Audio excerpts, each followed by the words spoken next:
Hello and welcome to the Fishing Guide Podcast. I'm your host, Brad Wiegmann, and I am so excited because I happen to have one of my longtime friends, someone who I've known for a really long time, Jimmy Mason. It has been a long time. And man, I remember doing all kinds of stuff, some media guide things and all that. But let's just start with what have you been doing lately? Let's not go with history. Let's go with now. You know, it's that busy time of year, so I've been on the water a lot. Right.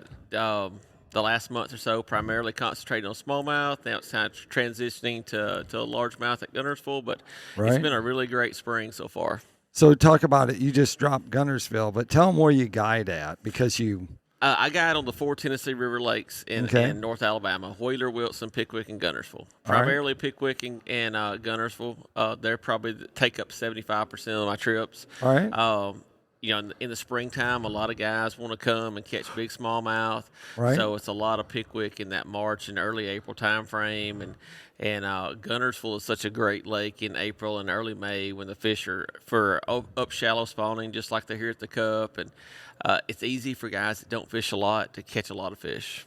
All right. Tell them, for people that are interested on a guide trip, let's just say they call you up and they go, hey, I want to go fishing for smallmouth. How's that work, dude? What do they need to bring? How do they do that? Like I always tell people, unless you specifically want to bring a few rods and reels that you want to fish with, that you're comfortable fishing with, I have everything. Just bring whatever clothing's appropriate for the day. Right. So let's talk a little bit about lures and how we can catch fish on, let's say catch fish below the dam, on Pickwick out of McFarland Park. Like what would you be fishing? And give us the 4 seasons. Let's say go through the 4 seasons and tell us what you would be fishing with. Well, you know, and you get in the spring, you get the pre-spawn bite, and that time of year, it's a lot of big spinner baits. You know, 1 ounce, 3/4 ounce spinner baits. Wow. The buoy covert, you know, with a single wheel leaf to get down in the current. And a lot of swim baits, a lot of 4.5 inch Scottsboro tackle swim baits on a 1/2 ounce to 3/4 ounce head, where it gets down in the current. You know, the smaller ones, you know, the 3 inch, sometimes when the fish get pressured and finicky, that smaller swim bait will catch them. And then as it transitions into the spawn, you know, the fish move out of the current. It becomes more of a slack water deal, and you're using shaky head, jump dingers, a lot of Ned rigs, that type of thing. Okay. As we get into after the spawn's over, the fish start moving back out. Then it becomes more of the deeper water baits, you know, the Carolina rigs, the big crankbaits, the biffle head style, wobble head jigs. Right. And that pretty much there's top water bite a lot of mornings and in the evenings, but you know a lot of it's deeper and especially when a lot of current's running. Right. Then you get in the fall, it becomes live bait season. That's the traditionally, you know, one of the best and ways. Some big smallmouth, right? Well, the spring is when you catch the biggest. Right. You start getting in November, December, you catch big ones. You catch a lot of more numbers in September and October. Right. And then that takes you to winter. Then what do you do? Winter. A lot of Alabama rig fishing. A lot, of course, now with forward-facing sonar, a lot of the jig head minnow fishing, which you mix that in throughout the year as well. Right. So fishing like the Yum forward-facing sonar minnows and the Great Lakes finesse minnows, dropping those in front of fish on forward-facing. All right. So I'm gonna throw, I hope, a curveball at you. Let's say we run all the way over to the border. Tennessee, you're still on Pickwick, but you run up to there. What are you going to fish around there and where at? Well, it depends on the time of the year. Okay. You know, of course. Tell us the best time if you put in McFarland Park and decide that you get a wild hare and want to run all the way up there to the state line. Well, you know, that's a great time of year. I mean, it's throughout the year is good down there, but it's definitely as the fish move out and get on the ledges, that's the best time, and that's when that Carolina rig, the football jig, and the big crankbaits. Right. And like I said, nowadays with forward facing, I mean, there's not a bad season for forward facing, really. Yeah, it's all good. It's all good. I mean, you just it's amazing what forward facing has really taught us. So if someone was to open your tackle box, what would be your top shelf lures? Top shelf, baby. And you only can have like 5. You can't have a whole bunch. No doubt. I mean, okay. Is it a spinnerbait? Oh, I throw the probably that 3/4 ounce covert booyah covert with the Okay. double willow leaves is something I throw. I'll always have one tied on. Okay. The heavier current, I'll cut the lead willow blade off where you get that single willow to get down in the current. A single Right. willow leaf has less drag, so it gets down better. Uh-huh. Always going to have that on. I'm always going to have a shaky head with a dinger on it. Okay. That's I fish a 5-inch yum dinger a lot on a War Eagle shaky head. I think you get a bigger bite than having you catch a bigger grade of fish than you Right. do with the traditional trick worm. Right. So I'm always going to have a biffle head with a yum scutterbug on it, which is that bait. It used to be the biffle bug. Now Right. it's transitioned over, and because that's such a versatile bait. You can whether you're fishing the 5/16 or the 9/16 or the 11/16, the depth and the speed you're trying to get. I mean, that covers a huge water column. Probably always going to have a spook on because the smallmouth traditionally, once you get post-spawn all the way through the fall, you're going to be able to catch them at some point every day. You can catch a smallmouth on a topwater on Pickwick. Wow. That's crazy. And probably a Carolina rig. Okay. And what are you going to put on the Carolina rig? I'm going to put the a Yum Christie Critter, Oh, okay. which is a creature bait. And my favorite, on the Tennessee River, a mixture of green pumpkin blue is always really good. So ghillie suit, which is green pumpkin blue and copper flake, is a great color. It's a brim imitator. It's a crawfish imitator. It's just a good all-around neutral color. And Bama Magic, which is a green pumpkin blue swirl. Okay.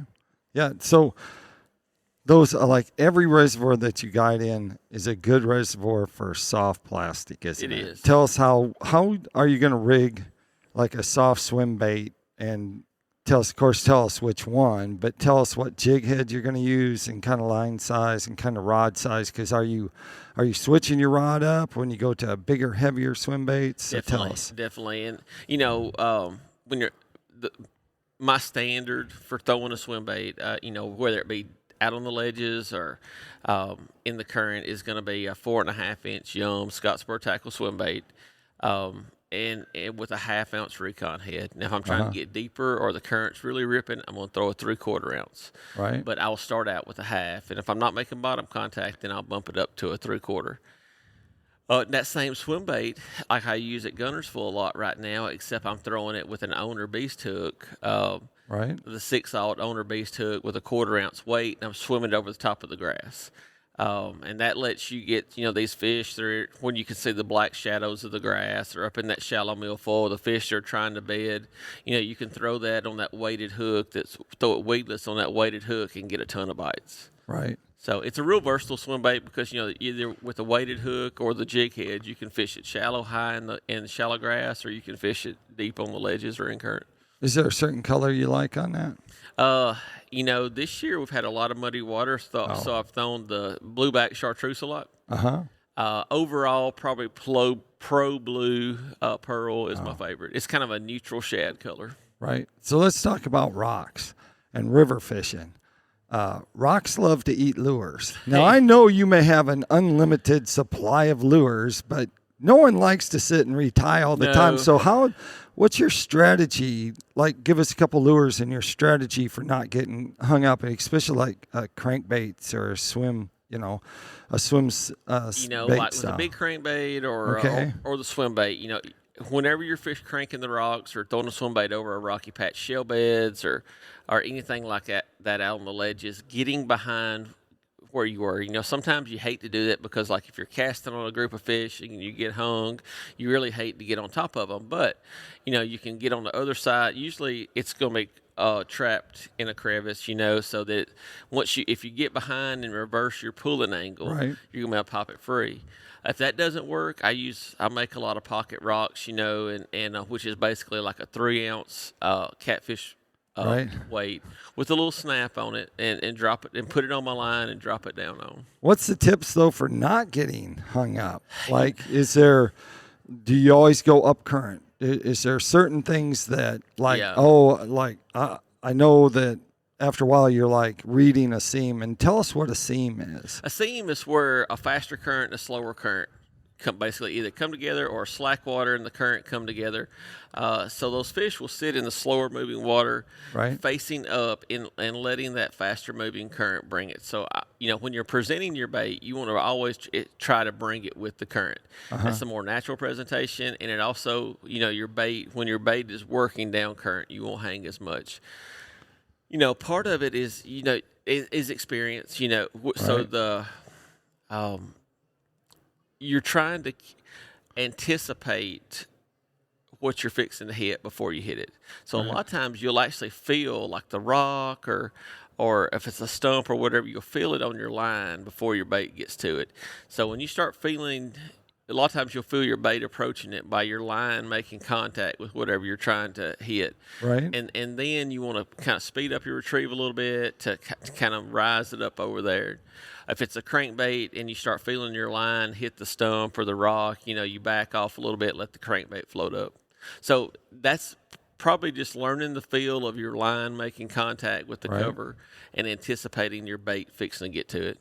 All right, let's go to grass because obviously you're fishing Guntersville. You got a lot of grass that you're dealing with, and when you go out and you're fishing a grass lake, how do you approach that? Do you go like, I might start with a frog or I might start with a swim bait? I mean, how does that work? Like early in the season, the grass is going to be below the surface more than it is later in the season. As the grass is growing throughout the season, it's getting closer to the surface, it's topping out.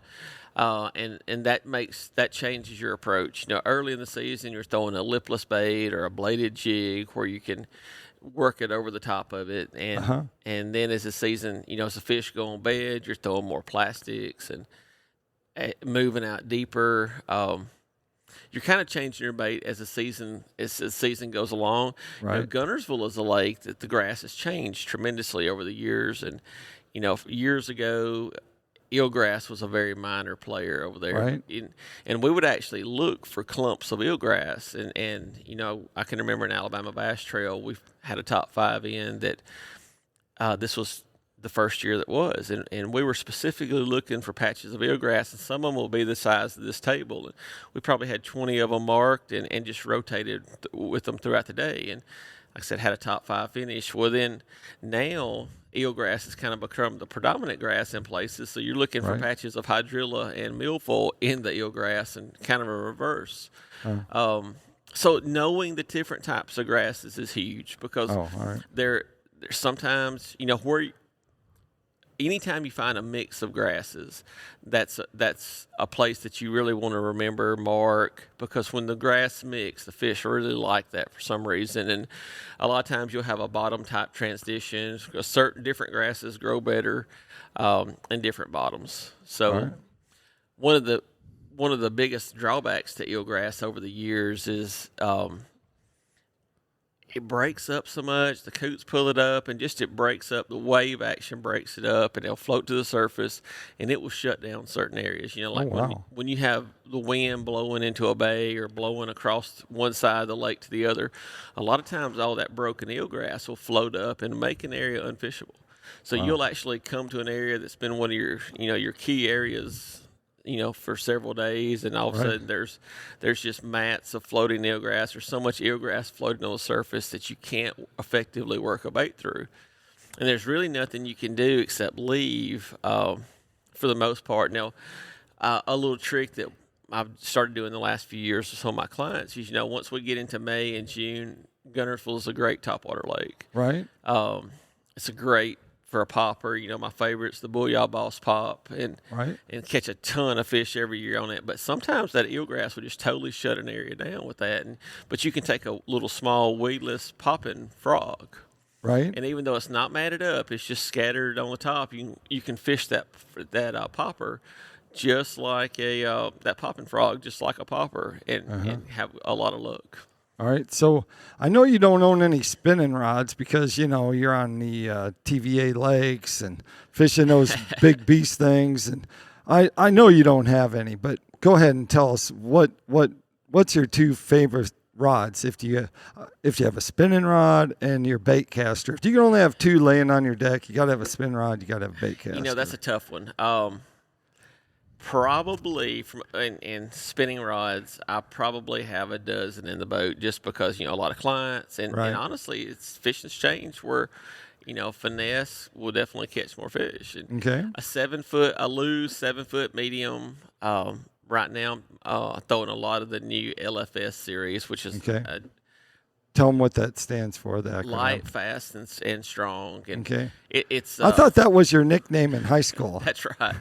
But it's amazing. Like that's a new series that came out this year. Yeah, It's 129, and it's really become one of my favorite ones to fish with. It's got cork grips but it's just it's kind of gone. A lot of rods have gone away from cork, and this one kind of went back more traditional and super light, strong, and very sensitive. And so I'll always have several 7-foot mediums of those laid out. Okay. And now I like a little bigger spinning reel, so I'll always have the 3,000 size. Okay. And I have about half and half loaded with braid, and the other half loaded with straight fluorocarbon. Because certain baits I feel like work better with straight fluorocarbon instead of the braid leader. If you're trying to get a bait that the fall and it is real important, I think you get a better fall with straight fluorocarbon. All right. How about bait caster? You just can go with like a 7.6 and just power fish everything. Come on, man. You're from Tennessee. You ain't gonna. You're not gonna throw some. A 7.3 medium heavy will cover most everything. That's about as versatile as it gets. All right. So I mean, you can crankbait fish. I mean, it may not do everything the best, but you can do everything pretty good. Okay. All right. That takes us to Tackle Time. Tackle Time sponsored by PICO Lures. PICO Lures has a complete line of hard and soft baits. So if you're out there in Alabama power fishing or finesse fishing, you can check their stuff out there at picolures.com. Jimmy, if they want to go on a guide trip or they want to go on an electronic, guide trip where you teach them how to do that, or if they just want to go catch fish. They can, on all the social medias, Jimmy Mason Fishing on Facebook and Instagram, or you can go to my website is jimmymasonbassfishing.com. All right, there you have it. Like I always like to end the show, make sure you keep your hook sharp